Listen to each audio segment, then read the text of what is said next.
inspiration to create more justice, more fraternity, and more peace. But if we are to achieve that goal, we must get to work. And that is exactly the job you have taken upon yourself. Thank you.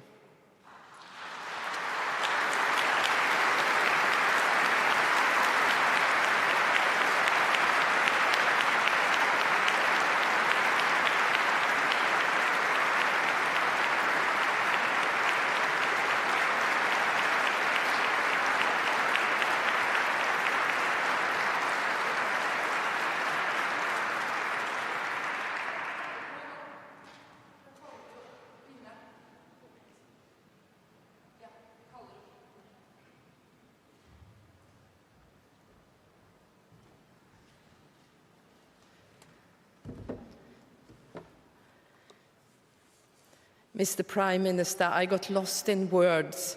I'm here to give you an award in the form of a diploma and a gold medal.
I now call upon the Nobel Peace Prize laureate of 2019 to come forward and give his Nobel lecture.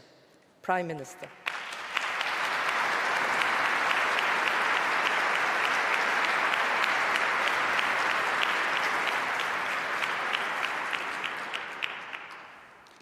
Your Majesties, Your Royal Highnesses, distinguished members of the Norwegian Nobel Committee, fellow Ethiopians, fellow Africans, citizens of the world, ladies and gentlemen.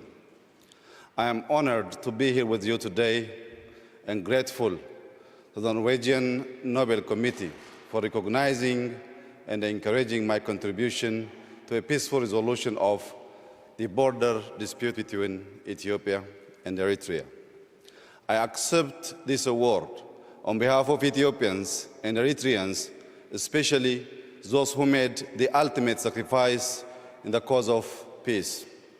Likewise, I accept this award on behalf of my partner and comrade in peace, President Isaias Afwerki, whose goodwill, trust,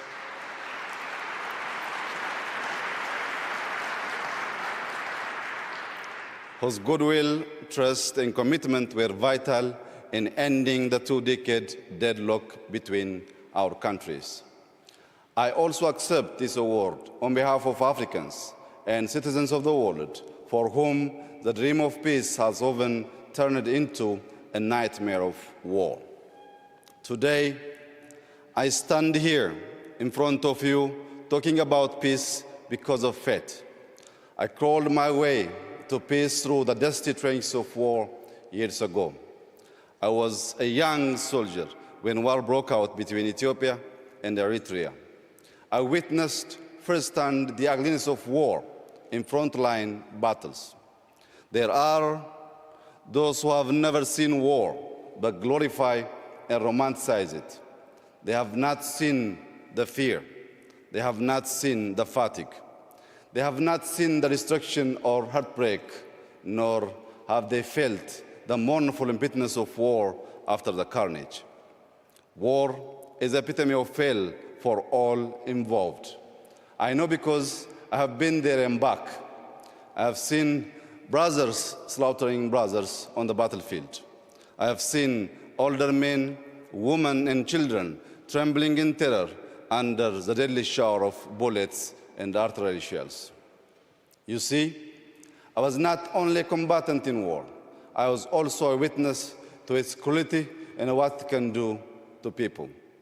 War makes for bitter men, heartless and savage men. 20 years ago, I was a radio operator attached to an Ethiopian army unit in the border town of Badme. The town was the flashpoint of the war between the two countries. I briefly left the foxhole in the hopes of getting a good antenna reception. It took only but a few minutes, yet upon my return, I was horrified to discover that my entire unit had been wiped out in an artillery attack. I still remember my young comrade in arms who died on that ill-fated day. I think of their families too. During the war between Ethiopia and Eritrea, estimated 100,000 soldiers and civilians lost their lives. The aftermath of the war also left untold numbers of families broken.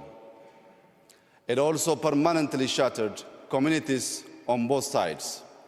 Massive destruction of infrastructure further amplified the post-war economic burden. Socially, the war resulted in mass displacements, loss of livelihoods, deportation, and denationalization of citizens. Following the end of active armed conflict in June 2000, Ethiopia and Eritrea remained deadlocked in stalemate of no war, no peace for 2 decades. During this period, families were split over borders, unable to see or talk to each other for years to come. Tens of thousands of troops remained stationed along both sides of the border. They remained on edge, as did the rest of the country and region. All were worried that any small border clash would flare into a full-blown war once again. As it was, the war and the stalemate that followed were a threat for regional peace, with fears that a resumption of active combat between Ethiopia and Eritrea would destabilize the entire Horn region. And so, when I became Prime Minister about 18 months ago, I felt in my heart that ending the uncertainty was necessary. I believed peace between Ethiopia and Eritrea was within reach. I was convinced that the imaginary wall separating our two countries for much too long needed to be torn down. And in its place, a bridge of friendship, collaboration, and goodwill has to be built to last for ages. That's how I approached the task of building a peace bridge with my partner, President Isaias Afwerki. We were both ready to allow peace to flourish and shine through. We resolved to turn our swords into plowshares and our spears into pruning hooks for the progress and prosperity of our people. We understood our nations are not enemies, and instead we were victims of the common enemy called poverty. We recognized that while our two nations were stuck on all the grievances, the world was shifting rapidly and leaving us behind. We agreed we must work cooperatively for the prosperity of our people and our region. Excellencies, ladies and gentlemen, today we are reaping our peace dividends. Families separated for over 2 decades are now united. Diplomatic relations are fully restored. Air and telecommunication services have been reestablished, and our focus has now shifted to developing joint infrastructure projects that will be a critical lever in our economic ambition. Our commitment to peace between our two countries is ironclad. One may wonder how it is that a conflict extending over 20 years can come to an amicable resolution. Allow me to share with you a little about the beliefs that guide my actions for peace. I believe that peace is an affair of the heart. Peace is a labor of love. Sustaining peace is hard work, yet we must cherish and nurture it. It takes a few to make war, but it takes a village and a nation to build peace. For me, nurturing peace is like planting and growing trees. Just like trees need water and good soil to grow, peace requires unwavering commitment, infinite patience, and goodwill to cultivate and harvest its dividends. Peace requires good faith to blossom into prosperity, security, and opportunity. In the same manner, trees absorb carbon dioxide to give us life and oxygen. Peace has a capacity to absorb the suspicion and doubt that may cloud our relationship. In return, it gives back hope for the future, confidence in ourselves, and faith in humanity. The humanity I speak of is within all of us. We can cultivate and share it with others if we choose to remove our masks of pride and arrogance. When our love for humanity outgrows our appreciation of human vanity, then the world will know peace. Ultimately, peace requires an enduring vision, and my vision of peace is rooted in the philosophy of Madamar. Madamar, an Amharic word, signifies synergy, convergence, and teamwork for a common destiny. Madamar is a homegrown idea that is reflected in our political, social, and economic life. I like to think of Madamar as a social compact for Ethiopians to build a just, egalitarian, democratic, and human society by pulling together our resources for our collective survival and prosperity. In practice, Madamar is about using the best of our past to build a new society and a new civic culture that thrives on tolerance, understanding, and civility. At its core, Madamar is a covenant of peace that seeks unity in our common humanity. It pursues peace by practicing the values of love, forgiveness, reconciliation, and inclusion. Excellencies, ladies and gentlemen, I come from a small town called Bashasha, located in the Oromia region of western Ethiopia. It is in Bashasha that the seeds of Madamar began to sprout. Growing up, my parents instilled in me and my siblings an abiding faith in humanity.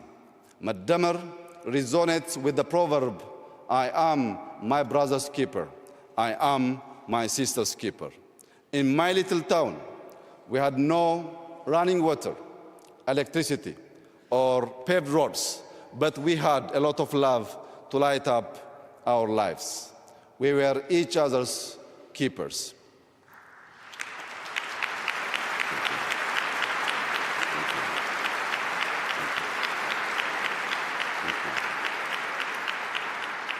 Faith, humility, integrity, patience, gratitude, tenacity, and cooperation, of course, are like a mighty stream. And we travel together on 3 country roads called love, forgiveness, and reconciliation. In the Madamar idea, there is no us and them. There is only us, for we are all bound by a shared destiny of love, forgiveness, and reconciliation. For the people in the land of origins, in the 13 months of sunshine, Madamar has always been second nature. Thank you very much. Thank you. Ethiopians maintained peaceful coexistence between the followers of the 2 great religions because we always came together in faith and worship.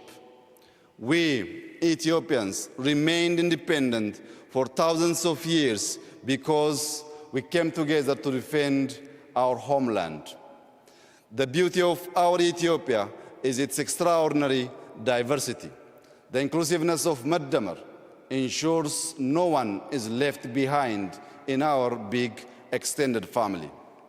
It has also been said, no man is an island, just the same no nation is an island. Ethiopia's Madamar-inspired foreign policy pursues peace through multilateral cooperation and good neighborliness. We have an old saying, Basalam እንድታድር ጎረቤትህ ሰላም ይደር. Yo ኦላን ነገያም ብሎ. Thank you.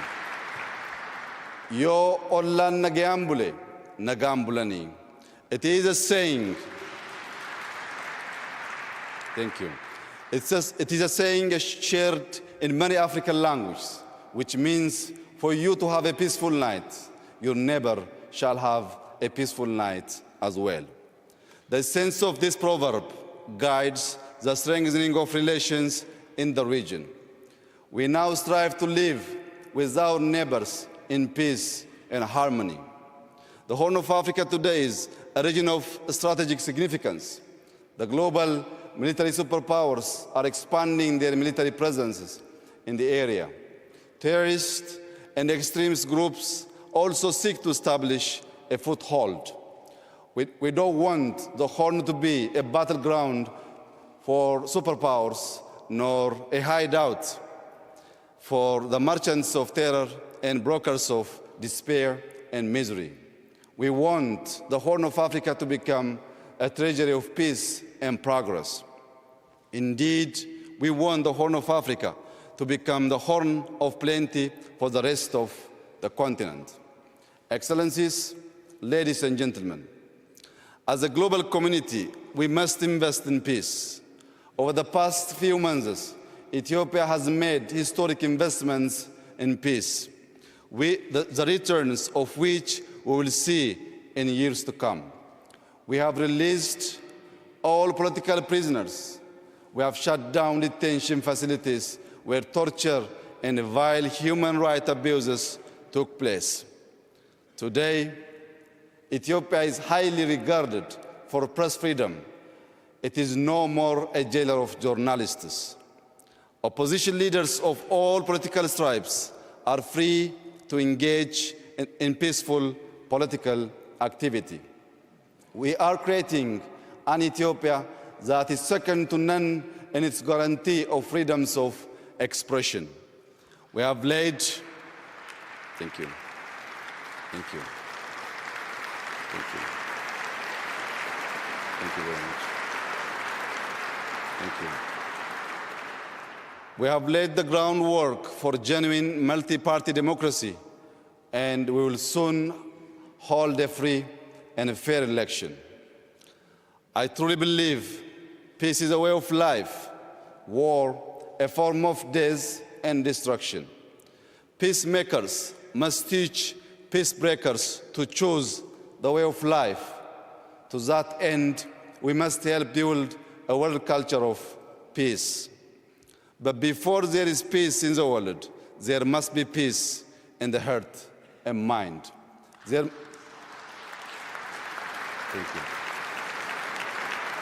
Thank you. There must be peace in the family, in the neighborhood, in the village, and the towns and cities. There must be peace in and among nations.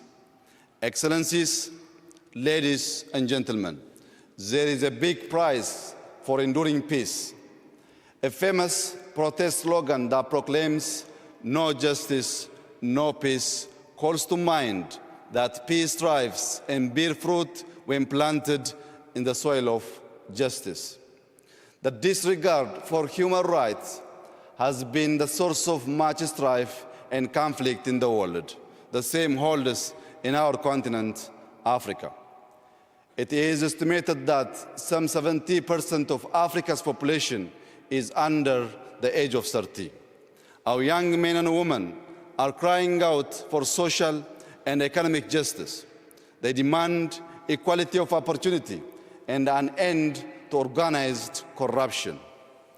The youth insist on good governance based on accountability and transparency. If we deny our youth justice, they will reject peace. Standing on this world stage today, I would like to call upon all my fellow Ethiopians to join hands and help build a country that offers equal justice, equal rights, and equal opportunities for all its citizens.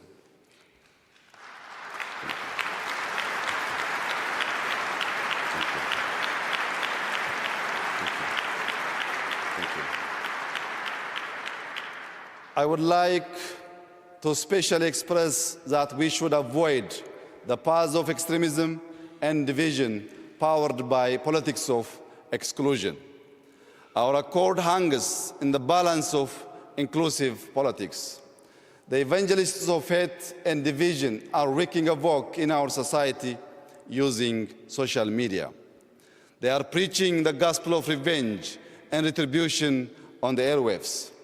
Together, we must neutralize the toxin of hatred by creating a civic culture of consensus-based democracy, inclusivity, civility, and tolerance based on Madamar principles.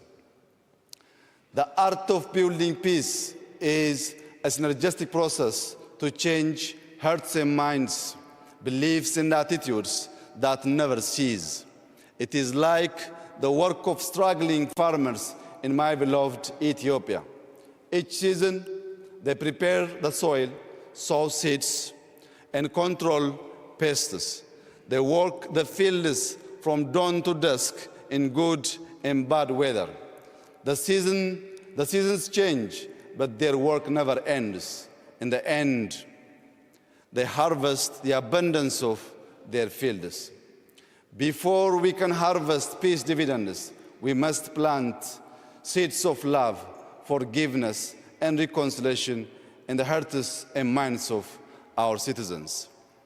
We must pull out the weeds of discord, hate, and misunderstanding, and toil every day during good and bad days too. I am inspired by a biblical scripture which reads, "Blessed are the peacemakers, for they shall be called the children of God." Equally,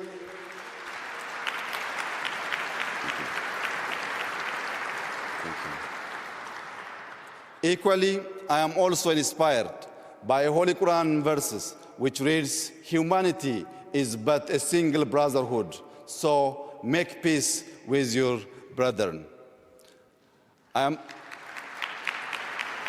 Thank you very much. Thank you. I am committed to toil for peace every single day, and in all seasons, I am my brother's keeper. I am my sister's keeper too. I have promises to keep before I sleep. I have miles to go on the road of peace.